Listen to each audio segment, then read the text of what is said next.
Hey everyone, how are you? It is Tuesday. I can't believe it's only Tuesday actually. This week feels like it's dragging on forever. I think because I'm possibly doing so much more than I have been during lockdown. I think because I'm now able to do more and get out more and stuff. I think it's and trying to get everything ready for the opening. So I think I've ended up fitting way more in, so it feels like it's a longer week already. Hello Cheryl, how you doing? Let me get this up so I can see you guys properly. Now, is it going to start talking at me? Probably. There we go. Right, let's get you guys up here. So how are you all? What have you all been doing over last night and today? There we go. That's better. I can talk to you guys now. Yeah, what have you all been doing? What have you all been up to? I've been to Booker's this morning because I needed some more flour, because we tend to buy like the massive sacks of flour just because we use so much. It's because we make our own bread and everything, so it's just easier to buy it that way, and then that way I only have to buy it every sort of three and a half months, which is quite cool. But actually it was very civilized on Booker's, I have to say. They were pretty good. More people wearing masks now as well, which is interesting. Although it can get so warm. But, you know, have to wear them to protect everyone, don't we? And then this afternoon, I'm off up Camden Road to talk to a lot of the kind of shopkeepers and things up there about various events and things that we could get going, just to create a bit of a buzz. Oh, you've been shopping as well, Cheryl. Yeah, it's interesting. It's very different. It's just very different still. Hi Izzy. Hello. And Olivia, obviously. Hi Izzy. Lynn, you're exhausted after less than 2 days after your time off. Oh, love. It's hard to get back into it. I think the first couple of weeks at the studio, I think I'm probably going to struggle actually to get back into it.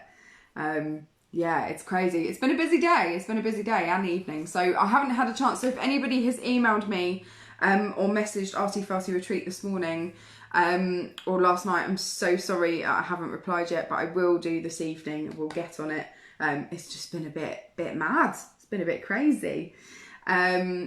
Cracking. So today we're doing watercolour painting. So this is week 18 of our lockdown tutorials. It's our last week of the free tutorials, just so that I can give myself a week to sort out the studio again. So it's my last week. And so it'll be our last watercolours, because we're doing mixed media this week. So we're doing something different every day. So it's going to be our last watercolours one. I have kept the curtains shut today, just so that I'm hoping you can see better what I'm doing. Because I have also just realised one of my light bulbs has blown. So I'm hoping there's enough light so you can see what we're getting up to. Tabitha and Jocelyn, hello. Excellent stuff. Right, so I'm going to crack on. So hopefully you guys have got your watercolour paints, or even if you've got watercolour pencils, actually, would work just as well for this one. A water jar and your brushes. So hopefully you guys have got all of those things. So I'm going to be using just an A4 bit of watercolour paper, but if you want to go bigger, you can go bigger.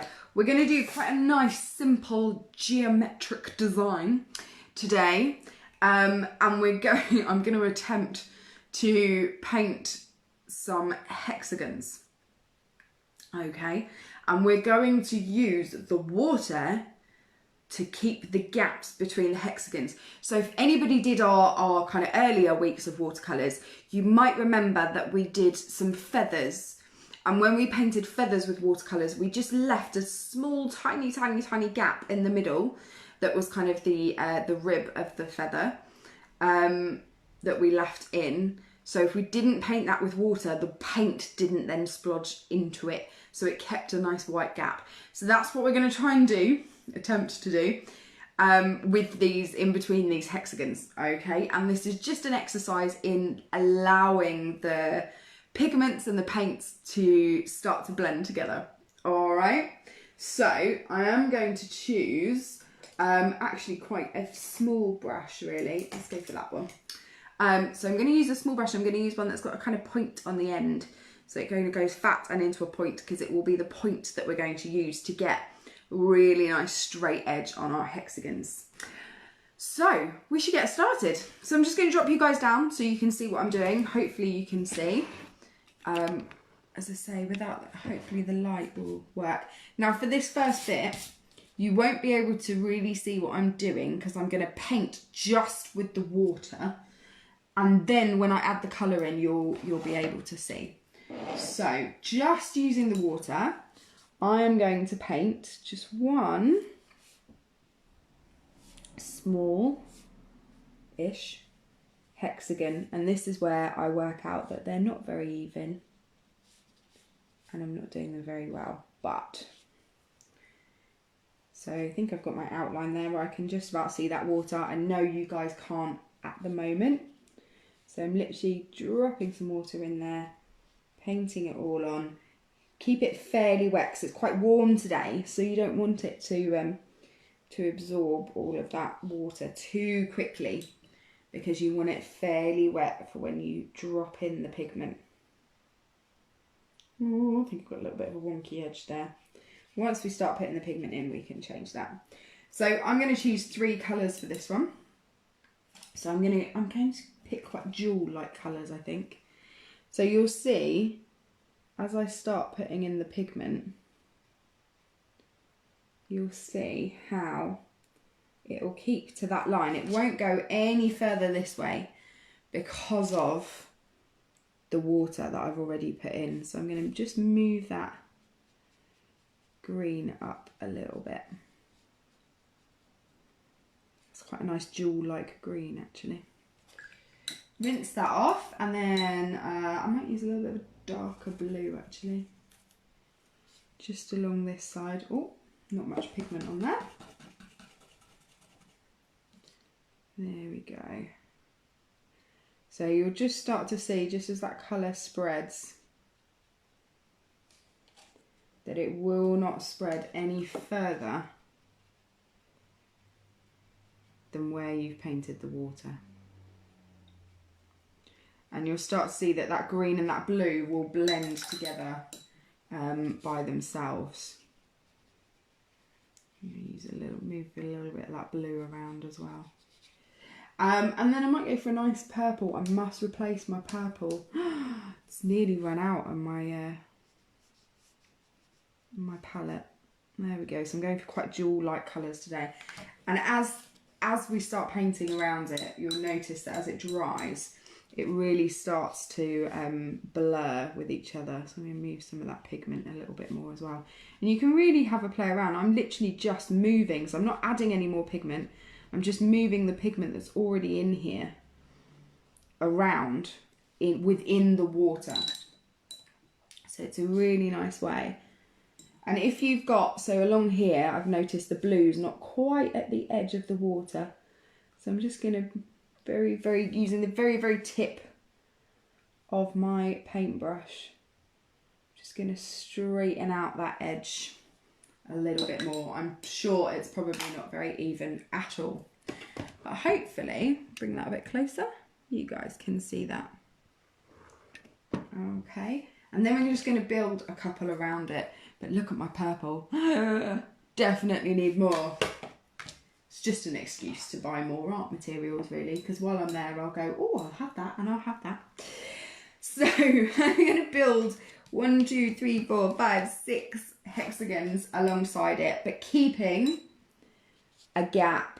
So I'm going to paint my hexagon, and again I'm going to try and keep it as even as I possibly can. Just using the water. So I'm just using the water, and then I'm going to fill it in with enough water so that it doesn't dry too quick.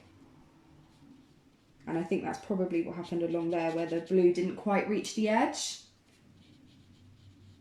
How are you guys getting on? Do comment for me so I know that you're doing okay, or if you've got any questions about how I'm doing this, do ask away. So I'm going to use a little bit more of that purple along that side there.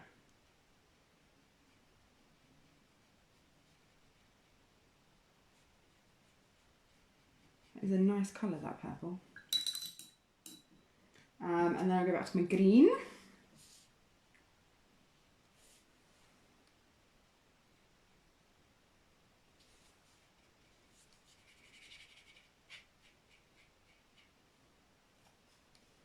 Do you like this green? It is a lovely jewel-like colour. And I'm literally just putting it in where I can. Might just add a little bit of blue in there as well. And then I'm just going to let the water do the work and let the water spread it. So I have noticed down here that I've not got that water in quite the right place. So I don't want that green going down too far. So what I'm going to do is use just a piece of kitchen towel. I'm rubbish at hexagons. Oh, Lynn. So all I'm going to do is use a piece of kitchen towel and just absorb there. And absorb that bit there. So that I can use the very point of that brush again to just get that nice straight edge going as much as I can. Lynn, if you looked at my hexagons very, very closely and together, you would see that I am not very good at hexagons at all. How does it blend? How does it blend? So that's from Olivia. So how it blends is, can you see that the water is just basically blurring the lines between those two colours? And here you can see that the water's just spreading and absorbing into the paper. I'll hold that up a little bit. And so the pigments in the paint, the two different colours, start to mix together on their own. And you create these really nice sort of spirals coming out. They're almost like snowflakes, actually. That's what they remind me of. Right, so I'm going to do my next one down here. Again, I'm going to try and keep that very, very narrow. Ugh, my hexagons are rubbish. They are not very even at all. Use enough water. And I might add a little bit of a scarlet red into this one as well. There we go. So I'm going to go with the blue. Start off with the blue. And again, it will only go as far as that water goes. So it won't go any further than that. There we go. And I'm just going to add in, so I think I might add a little bit of scarlet red into here. Again, those very kind of jewel-like colours I'm going for. You guys pick your own colours. If you want to go for kind of brighter colours or a particular colour scheme, then please do go for that.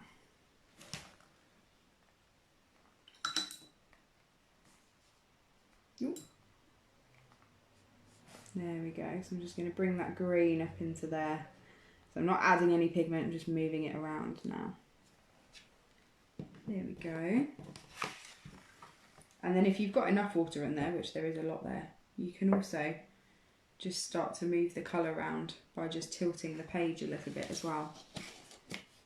There we go. So I'm just going to turn that page around just so that I can get to the other side. So I'm going to put another one in here.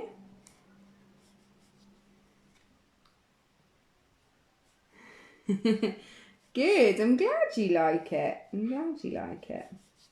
It's a nice little pattern to do, and it just gives you an idea of how you can actually paint directly onto the paper and use the water to control the flow of the colours. So it's a very nice thing to do. Add a little bit more of that red, actually. I quite liked that in there.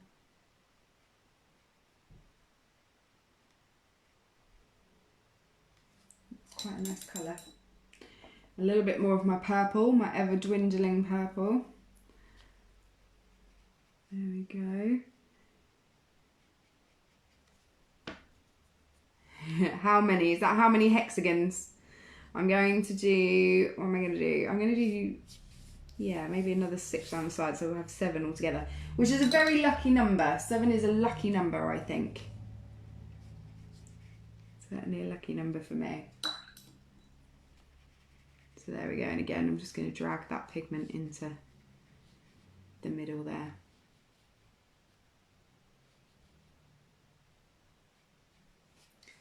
There we go.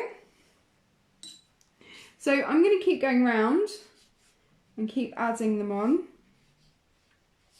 Anybody that's done any of our previous artworks with me, so if you've done watercolour painting or anything from our tutorials, or even just today's tutorial, please do send me over the next week, or drop it in to Arty Farty, some of your artwork, kind of 1 or 2 pieces of your artwork that you've done with me, because I'd love to put up a display of all of your beautiful, beautiful work that you've done with me over lockdown via these tutorials. It would be really nice to have that just for a few weeks, or maybe over the summer as an exhibition. Don't forget to put your names on them though, so I know who to return them to as well. But yeah, it would be really nice to have that. Oh, I've gone a bit mad with the pigment there. There we go. So again, you're kind of pushing the pigment into the color, into the corners really.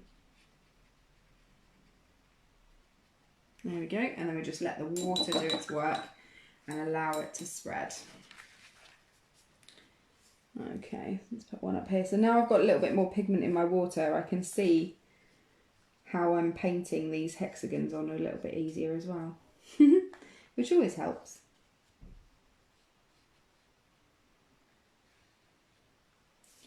There we go. Make sure we've got plenty of water on there for them to spread. I might use a little bit of that red again in there, just in the corner. Oh, that's really spreading. That's lovely. This looks like a galaxy in there. They're kind of galaxy colours, actually. Accidentally done a pentagon, Cheryl. Excellent. Does that mean you've got a pentagon in the middle and you can do 5 on the outside? I love that. Accidentally done a pentagon. I'm actually surprised that I haven't done that yet, doing these. It's always more pressure doing it live as well. You can't stop and go back. There we go. I might add a little bit more purple into that one as well. Just on the edge there. There we go. I can just see that it's just starting to come over the edge there. So I'm just going to soak that up with a bit of kitchen towel. And then just one more. Here we go. And then I've finished my set. So this can be a really good way of just experimenting with different colour palettes. Especially if you're looking at kind of a bit of colour theory and looking at kind of complementary colours or tertiary colours altogether. Can be a nice way of working that out too. It's on the outside. Oh, Cheryl. What are you going to do? Oh dear. That's alright. I'm sure you can make one side just a little bit longer than the others. There we go. I'm doing a little bit green there. Just pushing the pigment around with your brush. That's all you're doing. You get a lot of purple in there as well. Look at that colour, that's gorgeous. That's obviously why I haven't got much purple left in my palette. I've obviously been using it a lot. is a nice colour. There we go. There you have it. All my lovely hexagons.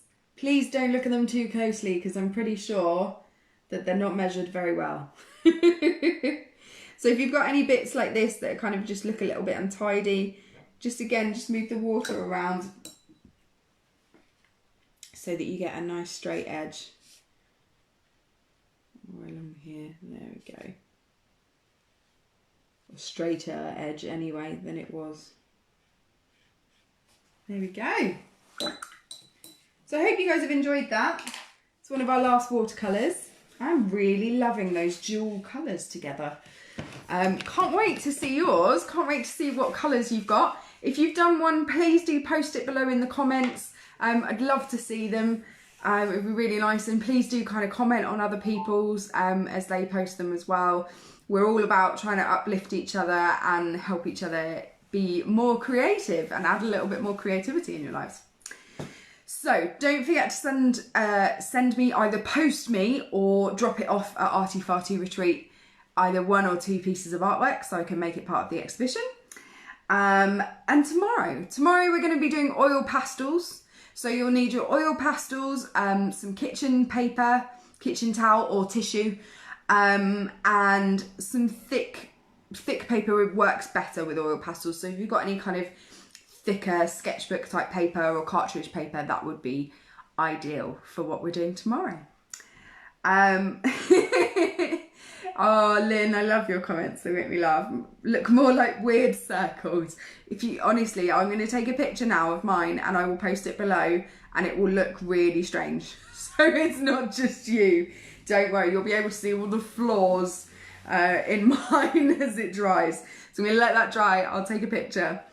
Oil pastels tomorrow. See you guys at 2 p.m. If you would like to donate to Arty Farty Retreat with all the tutorials that we've been doing over the last 18 weeks, I will pop a link in the comments below, so feel free to do that. Thank you for joining me, guys. I hope you've enjoyed it. See you all tomorrow at 2 p.m. Bye!